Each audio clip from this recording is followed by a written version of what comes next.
Os choques do petróleo dos anos 70. Bom, a primeira coisa que você tem que lembrar é que petróleo ele é uma commodity, ou seja, eu estou falando de um produto de baixo valor agregado, não nenhum, mas baixo valor agregado, que sua produção ela não é geral, não está presente em todos os continentes, em todos os países do mundo, ela é restrita a algumas regiões e que a sua quantidade ela é relativamente escassa. E, sendo assim, e se colocando como algo de relevância internacional, é negociado em bolsas internacionais e, em geral, em moeda forte, em geral, em dólar. Digo isso porque, como estamos falando daquela que é a maior fonte energética global, né, o petróleo ainda é a maior fonte energética do mundo, ela compõe a maior parte da matriz energética do mundo, é sempre bom lembrar que é uma fonte energética, não necessariamente quer dizer que é uma fonte elétrica, né? A fonte elétrica é particular para a eletricidade. A, a fonte energética, ela está falando de energia de um ponto de vista mais amplo. E estamos falando, portanto, da maior fonte energética global. Então, o mundo consome petróleo para a produção de energia. Isso colocado quer dizer que, sendo ele de relevância internacional e sendo produzido em poucas localidades, qualquer alteração nessas localidades da produção alteram o seu preço. Né? A gente está vendo agora, no caso da crise aí da alta dos combustíveis, né? Como o preço do barril do petróleo ele acaba inclusive implicando em diversas outras questões, porque você acaba gerando um preço em cascata. Mas isso é para outro vídeo, inclusive já tem um vídeo aqui sobre isso. Ponto é, no caso das crises ali do século XX, falando nos anos 70, o que aconteceu ali? É bom lembrar, tipo, se alterou alguma coisa, você já tem ali uma possível alteração no preço. Tem uma guerra num país produtor, você já pode ter uma possível alteração no preço. Aliás, você pode não, você vai ter.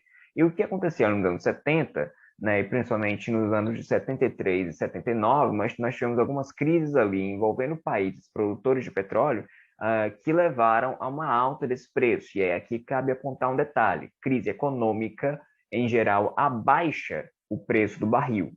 Crise do petróleo, em geral, aumenta o preço do barril. E aí, por que isso acontece? Porque quando nós temos uma crise econômica, em geral, ela causa uma redução da demanda por consumo. Né? O consumo tende a cair durante crise econômica.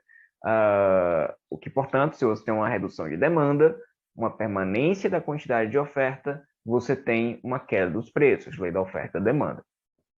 No caso da crise do petróleo, que é o caso do que ocorre nos anos 70, e que vai ter um impacto mais globalizado, o que nós temos é exatamente uma redução na produção, seja pelas mais diversas questões, mas em geral, como nós vamos ver aqui agora, nós temos políticas de manutenção de preços que são estabelecidas. E aí, aqui eu já passo, inclusive, para o primeiro grande choque, que foi em 73. Em 73, nós tivemos a chamada Guerra do Yom Kippur, que é um conflito que se insere ali na linha dos conflitos árabe-israelenses. Esses conflitos que basicamente se colocam no cenário internacional desde a fundação do Estado de Israel em 48, né, no caso do ano da independência, em 48, e que, principalmente a partir de 67, né, o Estado de Israel, passa a contar muito, de forma bastante aberta, com o apoio dos Estados Unidos. Em 67, na Guerra dos Seis Dias, isso já fica muito bem colocado, inclusive em função do apoio dos Estados Unidos na Guerra dos Seis Dias que nós temos o crescimento das más relações diplomáticas entre os países árabes e os Estados Unidos, né, até ali o início dos anos 60, né, a relação dos países árabes com os Estados Unidos era uma relação normalizada, não é que fosse um mar de flores ou que fosse o céu na terra, mas eram normalizadas, tinha as embaixadas ali estabelecidas. No caso, após ali de 1967, nós vemos países árabes retirando suas embaixadas de Washington. E a partir de 73 é que o caldo entorna de verdade, porque com o contexto da Guerra do Yom Kippur, e aí é colocado de maneira bastante explícita o apoio dos Estados Unidos, nós vamos ter, inclusive, uma tentativa de retaliação por parte dos países árabes. E aqui a gente precisa falar de uma outra questão, que é a OPEP. A OPEP é a Organização dos Países Exportadores de Petróleo, ela age nesse momento visando controlar os preços do barril, porque nós temos aí os países, então, pertencentes a esse grupo, e veja que não temos, inclusive, apenas a OPEP, nós temos a OPAEP, né, que são ali os países árabes exportadores de petróleo. Mas o ponto aqui em questão, nós temos uma grande concentração de reservas de petróleo em países árabes, no Oriente Médio, e que a OPEP acaba nascendo visando proteger o preço do petróleo frente às oscilações do mercado internacional. No caso ali, como nós temos muitos países árabes envolvidos na questão da guerra do Yom Kippur, e muitos países árabes que são ali produtores desse recurso, eles entendem ali por bem agir de maneira agirem de forma a retaliar os Estados Unidos por esse apoio ao Estado de Israel. Então nós teremos ali uma menor produção, consequentemente um maior preço do barril imposto aos Estados Unidos.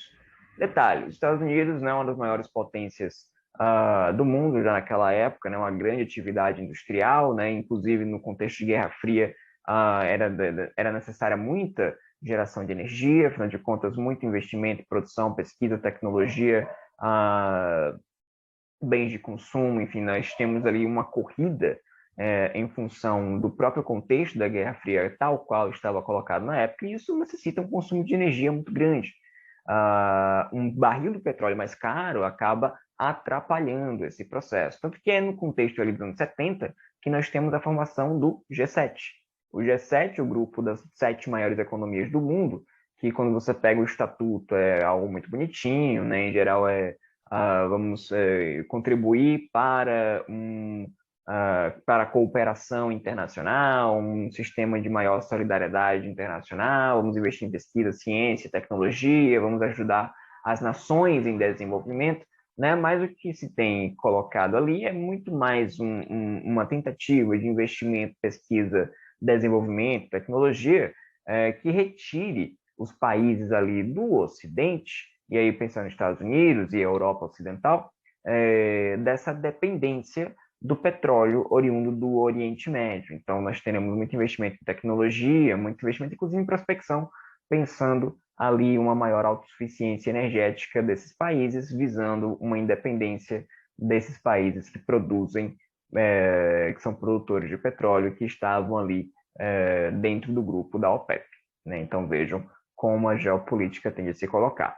Por fim, temos em 79, né, no Irã, a Revolução Iraniana, né, que retira ali um líder que era pró-Ocidente, que tinha boas relações com os Estados Unidos, e que, em função disso, faz com que a produção de petróleo também ela seja mais voltada para uma outra lógica, que não aquela que sacia os interesses dos Estados Unidos e do Ocidente. Detalhe: nos anos 80 nós também teremos a guerra Irã-Iraque, e basicamente a produção de petróleo desses dois países vai estar concentrada nesse conflito.